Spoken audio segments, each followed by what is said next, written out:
Thank you. Established as the Roorkee College in 1847, our institute was rechristened as the Thomson College of Civil Engineering in 1854. Formerly known as the University of Roorkee, this institution also happens to be the first technical university of independent India. In the year 2001, it was elevated to the status of an IIT. Now coming to our department, it was commissioned in 1998. The Department of Management Studies rightfully believes the juxtaposition and theory of practice is what turns MBA into a fruitful venture. With eminent faculty from both academia and industry, the department also boasts a large number of research scholars. Coming to our achievement and awards, it is a matter of great pride for us that IIT Roorkee was ranked first in management in India by Times Higher Education World University Ranking for Emerging Economies 2019. While IIT Roorkee as a whole was ranked the third best university in the country, it was placed at 35th position globally. IIT Roorkee also secured first position among the IITs in the citation per faculty parameter by Curious World University Ranking. Leaving behind many reputable B schools, including many IIMs, over the last 3 years, IIT Roorkee has consistently figured among the top 10 MBA colleges in India as per the National Institutional Ranking Framework brought out by the Ministry of Human Resource Development. We are ranked 12th as per the NIRF 2020 and first in the parameter of research and professional practice. Students here actively participate in various national and international level competitions. A few highlights are 4 students have cleared CFA level 1 and 1 has cleared FRM level 1 in 2019. 4 students have bagged All India rank in top 15 in Flip National Challenge 2019. Many have won accolades in various B school events held in IIMs, IITs, and other management schools. Looking at the demographic of Batch 2020, it was a batch of 77 students having an average work experience of 25 months. The pre-placement offer witnessed a gigantic 300% increase as compared to the previous year. Some of our recruiters have been KPMG, RBS, Infosys, HCL, Future First, and several others. Batch 2021. It is a batch of 48 students and has an average work experience of 23 months. The summer placement offered a variety of roles and experiences. Some of our recruiters have been KPMG, RBS, RBI, Bira, Hyperverge, and several others. Coming to our batch of 2020 to 2022.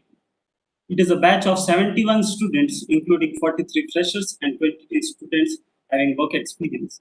The average work experience is 24 months. This is also the second batch after 2021, which included students from Commerce Belt. This is all about our department. Now I would like to welcome our guest of honor. With great pride and delight, I feel extremely honored to welcome Dr. Swaroop Sinha to Avenir 2020. A flagship event of Department of Management Studies, IIT Roorkee. Dr. Sinha is the principal at ITC Hospitality Management Institute, Gurgaon. He is a Hospitality and Tourism Studies Academy with 29 years of experience in hospitality operations and education. He is at the forefront of integrating learning and research into one body, facilitating learning from experiences earned through research and producing young leaders of tomorrow's hospitality industry. So without further ado, I would request Dr. Sinha to guide us through this session. Over to you, sir. Okay, good afternoon, everyone. Thank you for the warm welcome. And I do hope the next 45 minutes, what has been allotted to me, I'll be able to share some of my experiences with you. And then maybe in the last 5 to 7 minutes, if time permits, we can take few questions. You know, the most 6 effective words, according to me, is, let me tell you a story. Now, as we move on, and as each one of you from such a premier institute, I'm sure in the next few years, you all will get into very senior leadership positions. And why storytelling is so important, according to me, But the only thing what you need to do is when you tell a story, you should be able to have the right context and need to deliver that with emotion. I remember a beautiful quote by an author, an American author, John Baudet, and he says, and especially in the current times, it's very relevant. It says that in school we are taught a lesson and then given a test, whereas life gives you a test and then teaches you a lesson. Ladies and gentlemen, right now you are at your institution, and I'm sure the senior batch must have also gone for the internship. You must have had a flavor of what real life is all about. The point I'm trying to tell you is that there is going to be a lot of difference between what you see in academia and what the industry has to offer. Just to give you a background to the entire talk, which I'm going to do for you, I came across this beautiful story, and I'm sure some of you might have also read it if you are regularly reading newspapers and magazines. This is a story about a country called Honduras. Honduras is a Central American country which is covered on two sides, one side on the north by the Caribbean Sea and on the south by the Pacific Ocean. And Honduras has a beautiful bridge called the Choluteca Bridge. And what is the essence of this Choluteca Bridge? The essence is basically with respect to the hurricanes and the high winds which this country basically gets because of the weather condition. So what the government did, this bridge was actually made in 1930. And because of the hurricane and all, the government wanted to reconstruct it and ensure that it becomes very strong. And again, it was rebuilt in the year 1998. And this was the pride and joy of the entire country. But within few months of opening, around October 1998, there was a Hurricane Mitch in Honduras. And after this hurricane, everything got destroyed in the whole country. The only thing which was standing without a scratch was the Choluteca Bridge. But it was standing, but there were challenges too. There was a huge problem. And the problem was that although the bridge was intact, the hurricane has changed the course of the river. So now it was a bridge to nowhere. The river was flowing to the side of the bridge.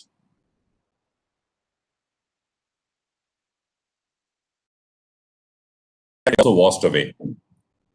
The lesson which I would like to convey to all of you is that in the current times, and it's very relevant actually to the current times, even the brilliant minds were not able to predict the foreseeable future. And this metaphor is a classic example of what can happen to all of us in our daily lives and in our careers too. And the message is very, very clear. I'm sure some of your other speakers must have also spoken that adaptability is the key. If you don't adapt to the changes, there are going to be challenges for all of us. Ladies and gentlemen, in the current times, the brilliant minds are also not able to predict the foreseeable future. And you'll realize that we can think of a solution for a problem, but what will you do if the problem only changes? And in the leadership position, as you move ahead, you will have multiple situations where you have a plan A, but when you reach on the ground level, something doesn't really work out. As Mike Tyson very rightly said, that you can have multiple plans for yourself, but all your plans will be lost forever the moment you receive the first punch.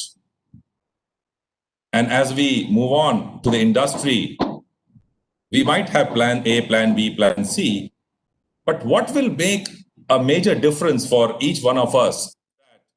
We need to look at the larger picture. We need to be thinking like a visionary. And that should be the mantra for each one of us, and especially for youngsters like you from such a premier institute.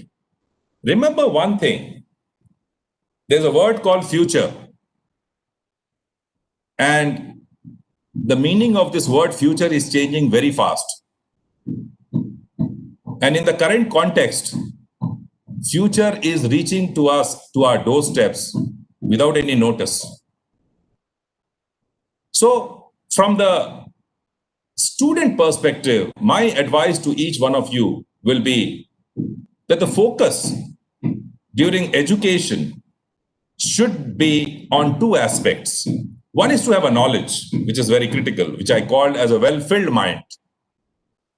But more than knowledge, my focus will be, you need to focus on something what I call as a well-formed mind. And when you have a well-formed mind, you should not only ask why, you should also ask why not. That should be the difference. Give you example of a difference between knowledge and wisdom. Because a lot of us focus a lot many times on knowledge.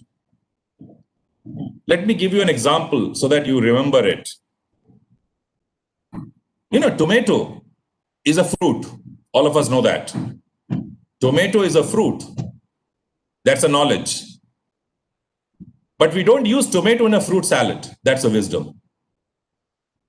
So, as students, as professionals, we might have great knowledge.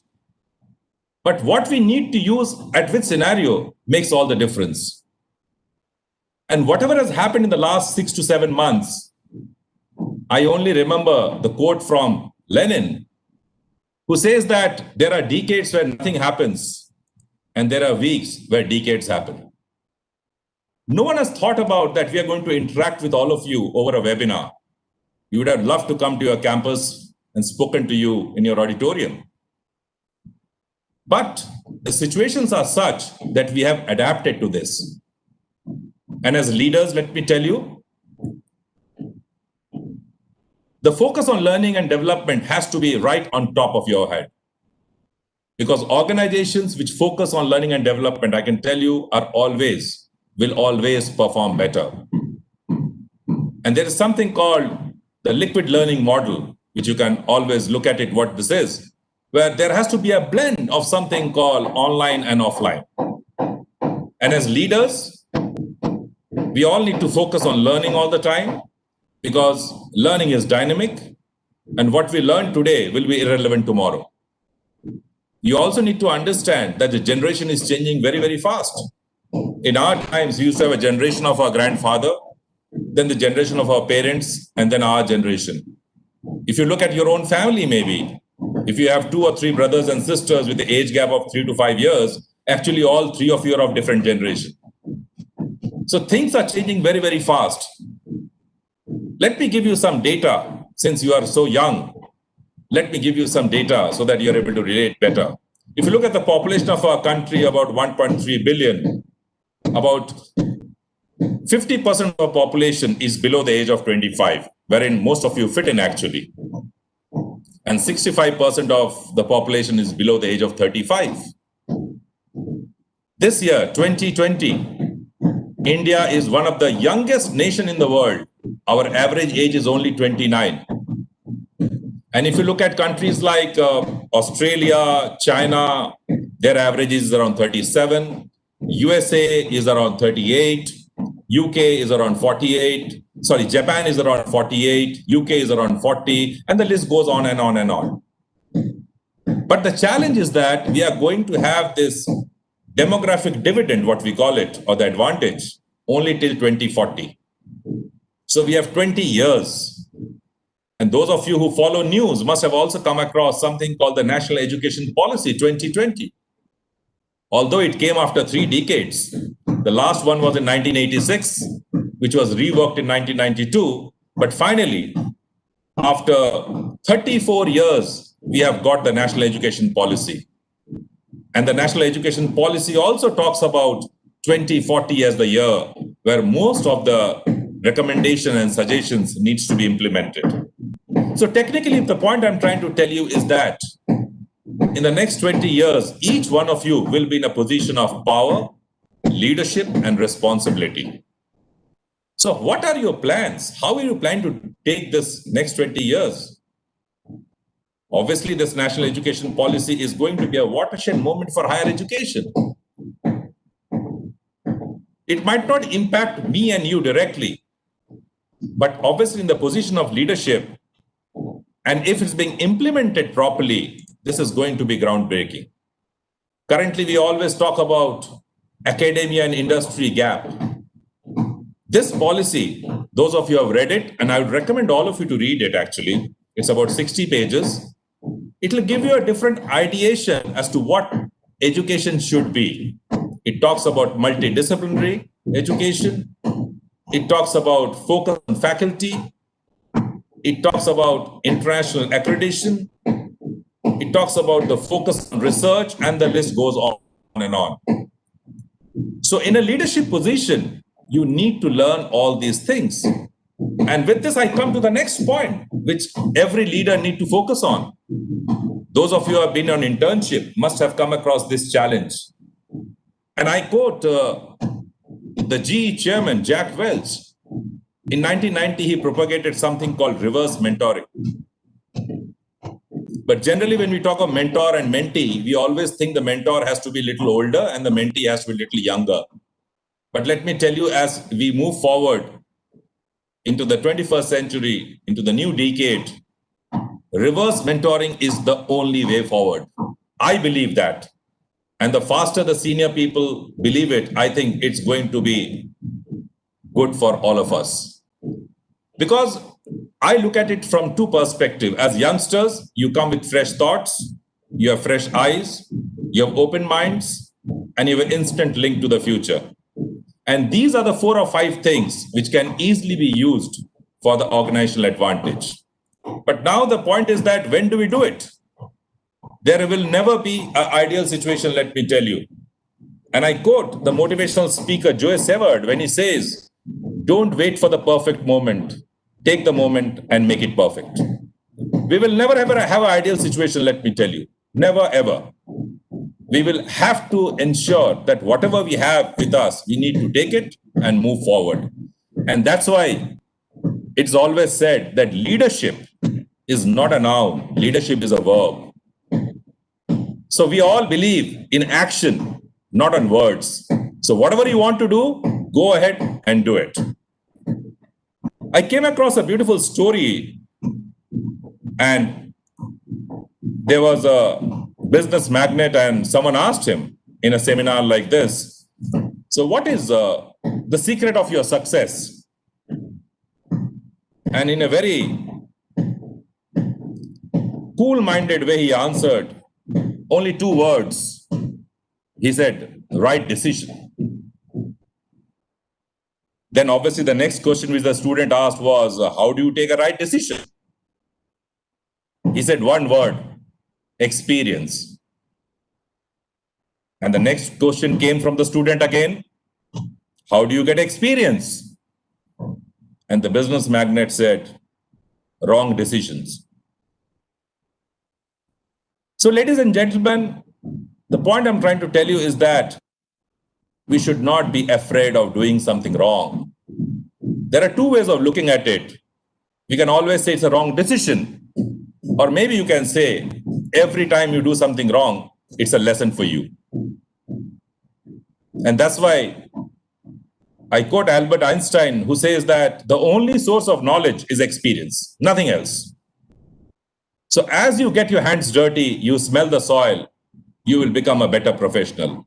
But as a professional, you will have multiple questions, let me tell you, when you join the industry in a couple of years from now. You'll always think, what are the competencies I need to develop so that I come out successful post-pandemic? But remember one thing, each one of us are unique. We should not copy each other.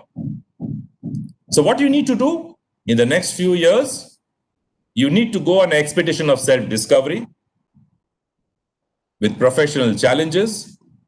We should engage your mind. And this will give you an opportunity to reinvent, which according to me is the most valuable skill which you will learn, which no college can teach you. And those who are inquisitive, always willing to learn something, will always have something what I call as a highly differentiated skill set, which will help you in your chosen field. I came across a book by an author called James Carsey. James Carsey was a professor of history at the New York University, and he wrote a book called Finite and Infinite Games. Some of you might have read it, but whenever you have time, you can always pick up this book and read it. He says that finite people are those who go by fixed rules and agreed upon objectives. And infinite people are those who are constantly evolving. Objective is not to win in the short term, but to keep playing, basically long-term perspective. Finite people always think about the past, and infinite always thinks about the future and possibilities. Ladies and gentlemen, as we move ahead, it is important for us to focus on two things. And the two things are, one is training and one is education. Finite people or finite mindset will always focus on training for a short-term perspective. And infinite people or infinite professionals will focus on something what I call an education, which is for life. And that's a beautiful Chinese proverb I came across, which some of you might have heard it. Like, give a man a fish and you feed him for a day. Teach a man to fish and you feed him for a lifetime. So is there education which will take you to be a long distance runner? And as we move into the 21st century, remember, as youngster and the future leaders of our country, play the long-term game, which is basically to have an infinite mindset. And when we talk of infinite mindset, I came across another story. This is a story by our late defense minister, Mr. Manohar Parrikar. Now, Mr. Manohar Parrikar is from Goa, all of you remember. And this is a story he spoke about from his village. So his name was Parrikar. So there was a village in Goa called Para. And Para is known very well for watermelon. So during when he was a small child in the village, they used to play and there used to be a festival. And in the festival, the villagers, there was a specific villager who used to give watermelon to the children with only one condition, that after you have eaten the watermelon, you are not going to chew the seeds. You're going to put it in a bowl so that the farmer can again, next year can have a good round of cultivation and good products and big watermelons will again come. But after that, obviously, he grew older. Then he went to IIT Mumbai. But after a couple of decades, he asked his friends from the same village and asked him, what about the watermelon we used to eat during our childhood? Then his friend told him that the festival is still on, but the size of watermelon has now become much smaller. So obviously he was very inquisitive and said, what happened? How come it has become smaller now? You know what happened? The farmer who used to take care of Mr. Manohar Parrikar as a child was obviously older now. His sons had taken over the business. And his sons were thinking, why waste the bigger watermelon with the children rather than let me sell the watermelon and make more money. And we will give the smaller ones to the children and have the seeds. And let me tell you, in the last 10 to 20 years, the size of the watermelon, from the huge watermelon of Para, it became very small watermelon of Para. So what had happened was that the children of the farmer wanted to make money. And they sacrificed the value of watermelon from Para. So what they did was, the long-term value was lost out for a short-term profit. As leaders, you need to have a long-term perspective. If you have a short-term perspective, let me tell you, things are not going to work on. One more example from the hotels and hospitality, since I represent hotels and hospitality. Now, what has happened? Since March 15th, the pandemic came. The business obviously is picking up right now. All our hotels are open now. Things will improve for sure. This has been a black swan event for the hospitality industry. And today, if you look at hotels and hospitality, the new luxury words are health, hygiene, and safety. Today, guest is looking less at personalization, but more at sanitization. So the focus has changed completely in the last 6 months. So what did the leadership do? And if you look at any five-star luxury hotel, we are always, if you look at safety and hygiene, we are always hygienic, let me tell you. But customers today, when they again start coming in, they will ask for something more. So what did the leadership do? Our leadership said, okay, let's move a step further. And today we have a hygiene protocol in ITC hotels. We call it We Assure. This is basically a promise to the travelers where we say a safe stay in the future with a commitment towards health, hygiene, and safe environment. And we have tied up with two organizations called NAB, National Accreditation Board for Hospitals, and also with DNVGL, which basically gives us business assurance certification. So what we have done is that we have gone a step further. There are no regulations right now that we need to have certifications, but we are preempting that the customers might ask for it. So it's why not get certifications? You have to think ahead of the time. And if you're able to think ahead of the time, let me tell you, you'll always be a winner. The pandemic, the biggest catchword or the catchword during pandemic today is resilience. I was reading at your brochure, which was sent to me, and the brochure, you spoke about VUCA. You spoke about volatility, uncertainty, complexity, and ambiguity. Let me tell you that if you believe in resilience, your organization, whichever organization you work in, will survive the crisis and ultimately will thrive in VUCA. Because VUCA will challenge you. And the best of yours will only come when you are being challenged. Think of a sailor who is in the sea. You will never be able to understand the skill set of a sailor if the sea is calm.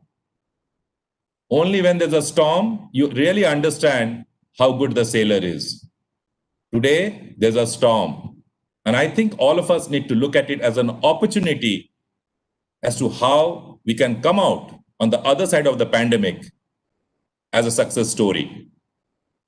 And all organizations need to think and act like a startup now. Short on funds, but high on HR power. That is going to be the mantra. The mantra has to be first to survive the crisis, then to revive the business, and then thrive the business. These are going to be the three aspects in which the business is going to move ahead. And if you look at the Indian tourism perspective, maybe travel and tourism contributes almost 9 to 10% of the Indian GDP.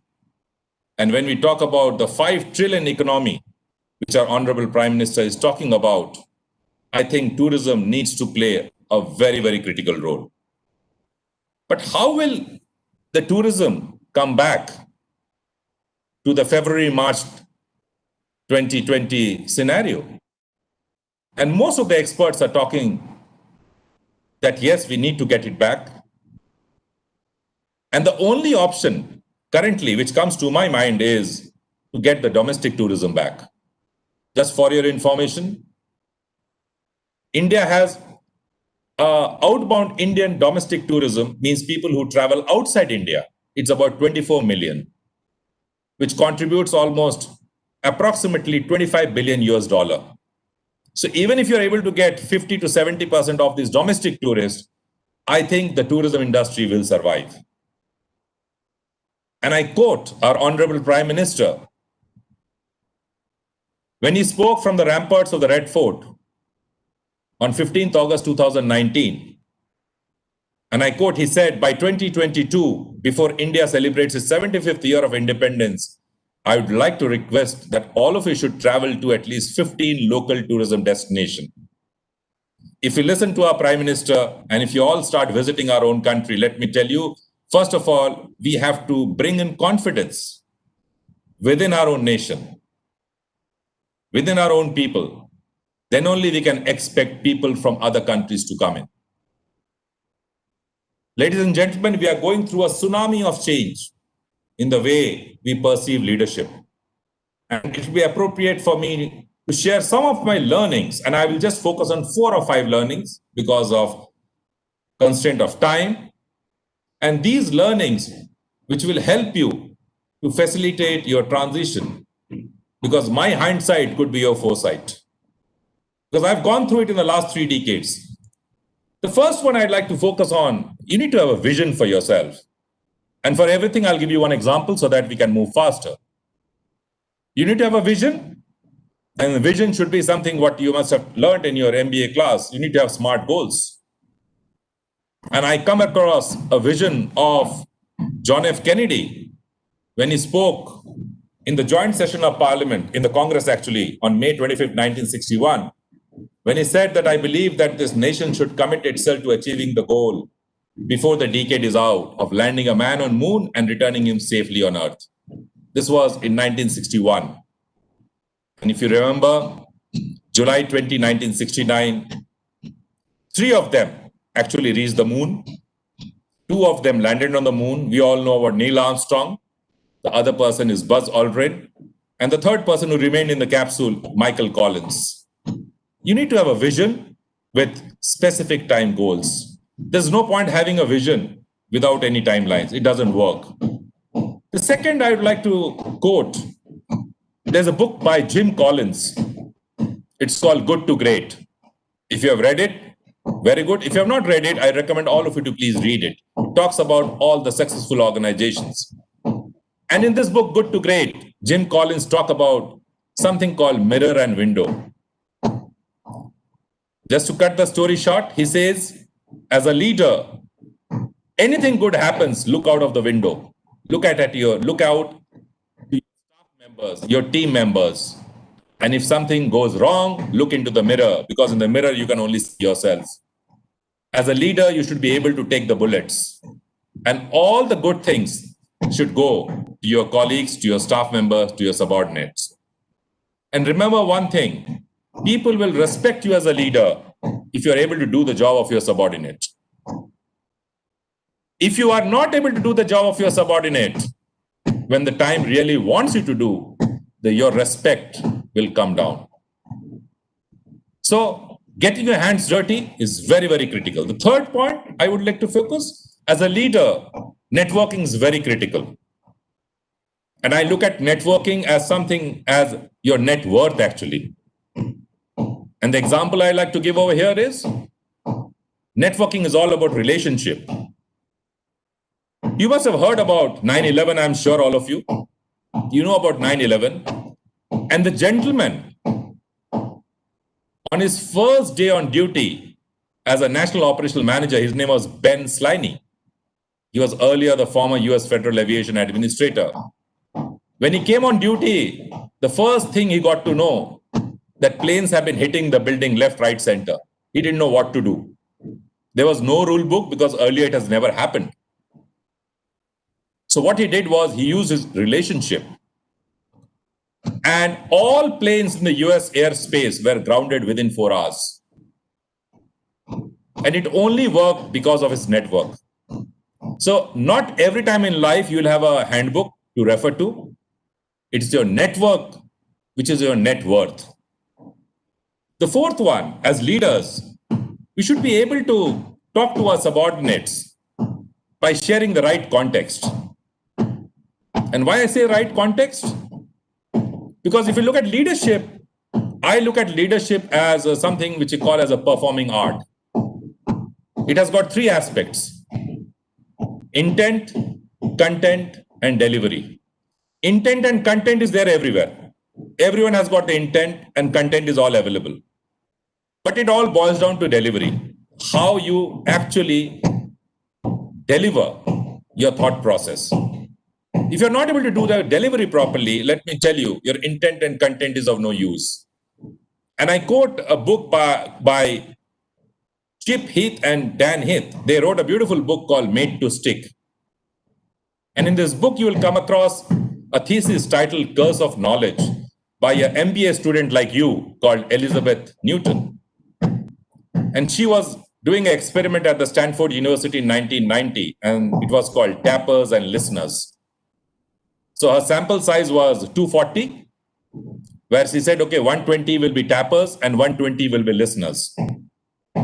So what the experiment was that 120 tappers were supposed to tap on the table like this and sing songs like Happy Birthday to You, Merry Christmas, and all that. And the listeners were supposed to guess it right. So if I'm not singing Happy Birthday to You and I'm just tapping on the table like this, for me, it's very simple because the music is running in my mind. But is the music running on the other person's mind? We don't know. So coming back to the results, after playing all the music on the table, she went on and asked all the tappers, what do you think will be the result? And most people said, I think 50% should be correct. Then she went to the listeners and asked them, obviously, the answers. What did you hear? You know what the answer was? Less than 2.5% of the people gave the correct answer. So out of 120, it was less than 4. The point I'm trying to tell you is that when you become a leader or when you're in a position of leadership, you might say many things, but are you sure whether the message has gone across or not? So you need to create a lot of trust between the leader and the team. And I look at trust is like a music, by the way. And music always happens between the notes. If I need to trust you, you also need to trust me. We can't say, okay, I will trust you, but you will not trust me. It doesn't work that way. It's a two-way traffic. And I quote Stephen Covey when he says, trust is the glue of life. And all of us, as we move into responsible position, we will have to trust each other. But while doing trust, we also need to keep on checking, because having a blind trust is also not good. And the last point, in the position of leadership, I will always tell you, you need to have a dream. Why need to have a dream? Our ex-president, Honorable APJ Abdul Kalam, very rightly said, dream is not what you see in your sleep. It is something that does not let you sleep. And you as a youngster, your role should be to convert the dream into a goal, your goal into a plan, and your plan into a reality. Today, you're doing Avenue 2020. I'm sure it was a dream for all of you. Some of you might have been little apprehension. How do we do it? But you first sat down, then you had a goal, then you made a plan, and today we are talking to each other. That's a reality. It's all possible. But to give you an example as to how dream can be converted into reality, I will give you an example from the Harvard Business School of MBA, where they did a study on the MBA students like you. And they asked all the MBA students, please let me know how many of you have written your goals and your plans, and how do you plan to achieve those goals. You know, only 3% of the students actually had a written down goals and how to achieve these goals with objectives and enabling objectives. And 10 years down the line, Harvard reached out to all of them again. Those 3% of the students who had written down goals were much better off financially and professionally than the other 97%. The point I'm trying to tell you is that leadership is like a game of golf, where direction is more important than distance. If the direction is correct, let me tell you, you will reach greater heights. And another thing, you remember, it's your attitude in life which decides your altitude in life. You need to have the right attitude. If your attitude is not correct, you might be the brilliant student in your class. Doesn't work all the time. When you talk of attitude, I can only think of an example of Yuvraj Singh. You know, the famous cricketer Yuvraj Singh. I'm sure you remember the 6 sixes, which he hit of Stuart Broad. But do you also remember what happened before that over? Before that over, it was Andrew Flintoff who came and said something to Yuvraj, and he got little worked up. And rest is history. It's important to have an attitude and enthusiasm also as a leader. You need to self-evaluate yourself every minute, every time. Like what happens in a Formula One race, you will see there's something called a pit stop. where a car will come and stop for maybe a couple of seconds, and there will be 20 people coming to the car, they change the tire, they do everything, and then they move away. As leader, self-evaluate yourself, because when you self-evaluate, you'll always see that something which was not okay, you have a time to relook into it and work upon it. And always remember, there's nothing called perfection. A lot of people waste a lot of time on being perfect. Perfection is a frame of mind, it's an assumption. And why is it an assumption? What is perfect for me will be imperfect for you, and vice versa. And everyone, let me tell you, me and you taken together, we all are imperfect to a certain extent. The challenge is, what is the degree of imperfection? And I personally believe that if you are slightly imperfect, you will always strive to be perfect. That's what leadership lessons are all about. And moving on, as I close, because I have another 5 to 7 minutes. As leaders, always remember, don't go for the low-hanging fruits. If you go for the low-hanging fruit, you might do a tick on your checklist that, okay, I have achieved something. And I come across this beautiful quote of Michelangelo, the Italian sculptor and painter, when he says, the greatest danger for most of us is not that our aim is too high and we miss it. It is too low and we reach it. You need to have your aims which are stretched. And let me tell you, when you stretch yourself, your best always comes out. But some of us might think, okay, how will I bring in a change? I'm too small a person in the organization. I'm just a management trainee.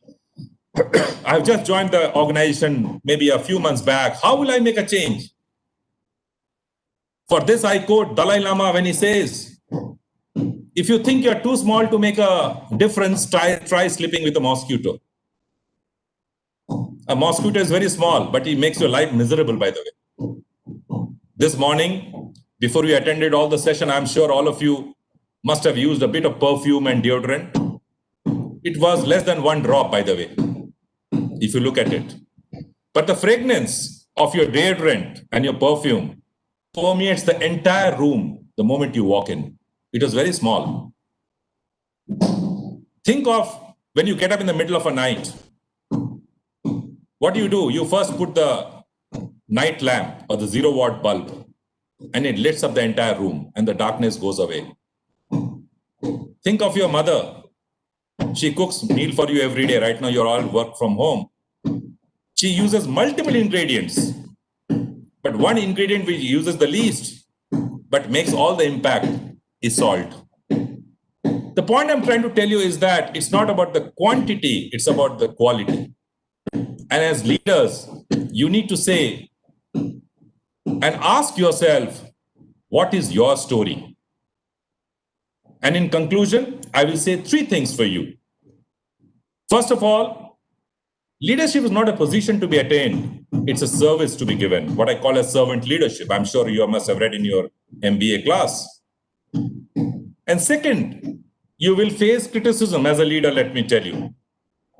But you should also know that people who criticize are the ones who have not achieved more in life. You'll always be criticized by someone who has not achieved anything. Those who have done good in their career or good in their life or who are doing better than you will never criticize you. So always take criticism with a pinch of salt. Don't get demotivated. And the third one is also a quote from a gentleman called Brian Dyson. Brian Dyson was the former CEO of Coca-Cola. And while giving the convocation speech at the Georgia Tech University in 1996, I picked up one of the last lines, actually, which I liked very much. And he said, value has a value only if its value is valued. So, ladies and gentlemen, I think I will conclude here so that I have 5 to 7 minutes more. So I can take some of the queries, some of the questions, should you have any, and then we will move ahead. So thank you. Over to you. Yes, thank you, sir, for wonderful insights about leadership. Now we'll take some questions. I request Devansh to ask his question. Devansh? Yes. Hello, good afternoon. Good afternoon, Devansh. Sir, actually, while I was looking ITC, since ITC is very a lot of production in FMCG sector, so we read about Pareto's principle. And we came to know that 80% of revenue was generated from 20% of the products. And similar Mhm, approach was followed in ABC analysis. Since there are a lot mhm. of products of ITC in FMCG sector, so sir, is the same principle applicable in ITC too? See, this is a principle which is applicable everywhere. Okay. Now, if you look at hotels, I'll give you from the hotel perspective. If you look at hotels also, okay. Now, there are some hotels, we have about luxury hotels. We have something called the four brands of ITC hotels. Give me that example. We have luxury hotels, we have Welcome Hotel, we have Fortune Hotel, we have Welcome Heritage Hotel. Now, obviously, the luxury hotels, the share of the total revenue or the top line, what you call it, will be much more. But at the same time, what happens is it's your reach. It's your reach. Even if I was listening to the previous presentation where you saw that only certain percentage of the people in US had more than 80% of the assets. And this is true everywhere, let me tell you. It's like the Pareto principle, what you say. It's like the Pareto principle. And it is there everywhere. We need to look at every strata of the society. We need to look at every customer base. And even for FMCG to a certain extent, it will be like that only. Thank you so much, sir. I also had another question, which is like in tourism industry amidst pandemic time, we have seen the industry is suffering significant losses. Okay. And we also know that in tourism industries, prices keep changing according to the time of year. It is a seasonal time, so the prices will be high and so, like that. So Yes. how this tourist industry is looking forward to revive itself, as we have seen that people are now afraid of traveling and all those things and going to tourist destinations. So how the tourism industry is looking forward to revive themselves? Okay, I answered it briefly earlier, but I'll just come back to you again. Now, this pandemic has actually given us an opportunity to hit the reset button, if you ask me truly. And it will make tourism a driver for sustainable and economic development. A little data for you, since you spoke about tourism. Even UNWTO is estimating that there will be reduction of almost 58 to 78% of global tourism, which is almost like 1 billion tourist arrivals. But you also need to understand that the government will also need to help us out. Let me give you an example. In UK, what they have started, they have come out with a scheme called Eat Out to Help Out, where they say that the UK diners will pay only 50% and the other 50% will be paid by the government. So we need to focus a little more on the domestic tourism. And before we expect international tourists to visit our country, the level of confidence needs to be brought in by Indian tourists first. And let me tell you another thing. India is highly incredible, let me tell you. That's why we call it Incredible India. And the vast knowledge bank, what we have from our ancestors, is the greatest tool to reimagine Incredible India. So the focus needs to get into something called yoga and Ayurveda, maybe. Not getting into details, but yoga and Ayurveda focuses on 5 or 6 major aspects, from physical to mental to emotional to spiritual, social, and environmental.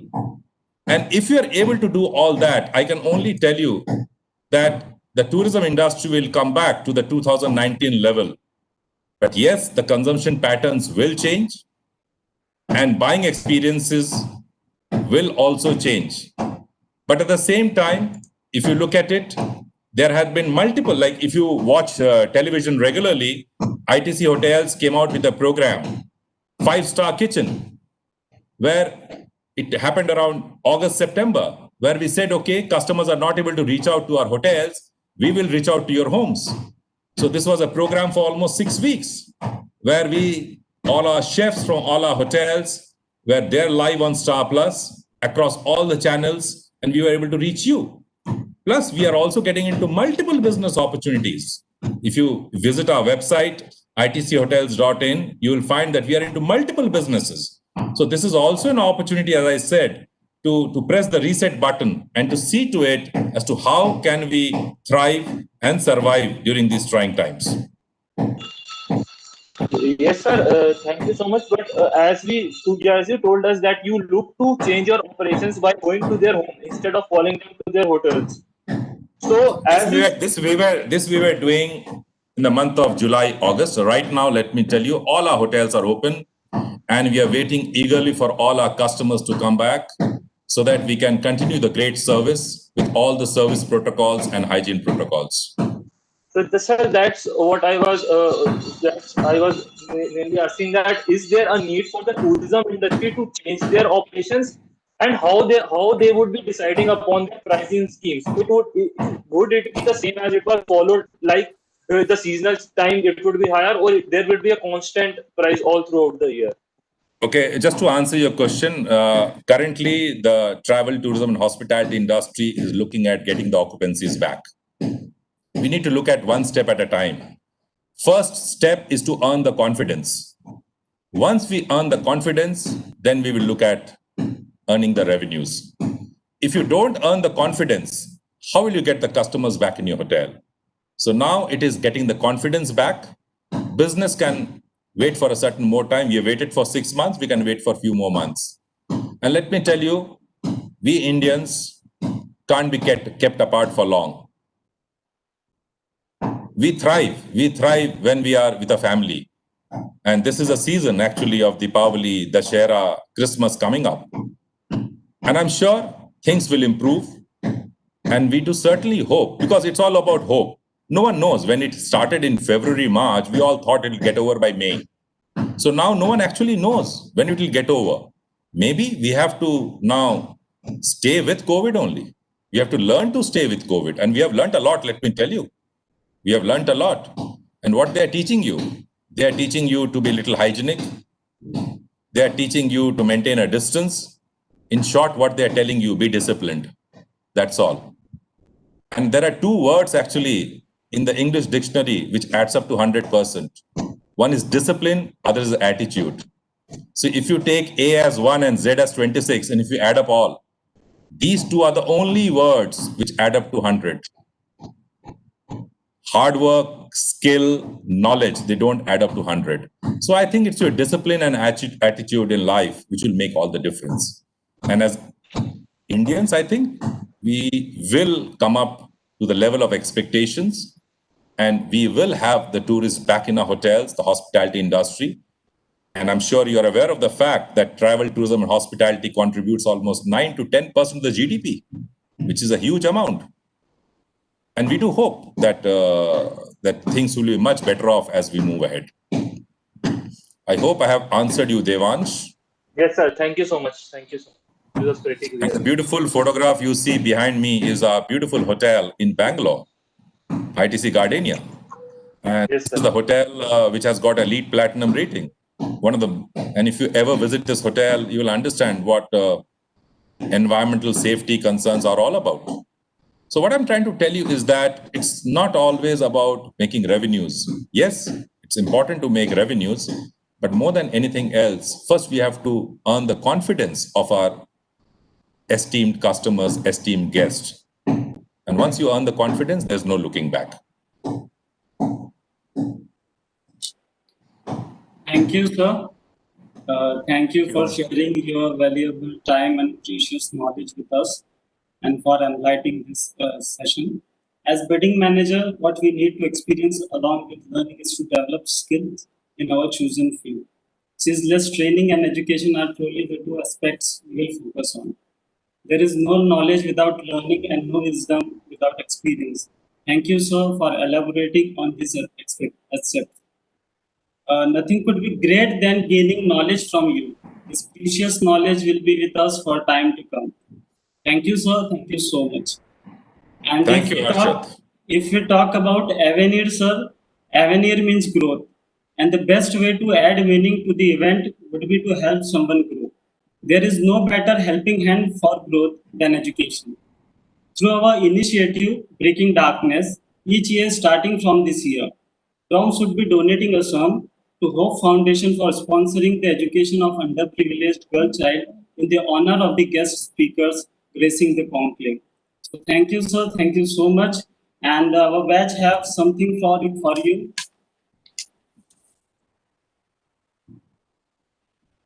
Thank you. Thank you. I enjoyed the interaction and wish each one of you all the very best as you move on to your careers ahead. Thank you and look forward to meeting you in campus sometime. Thank you. Sure, sir. Sure. Thank you, sir.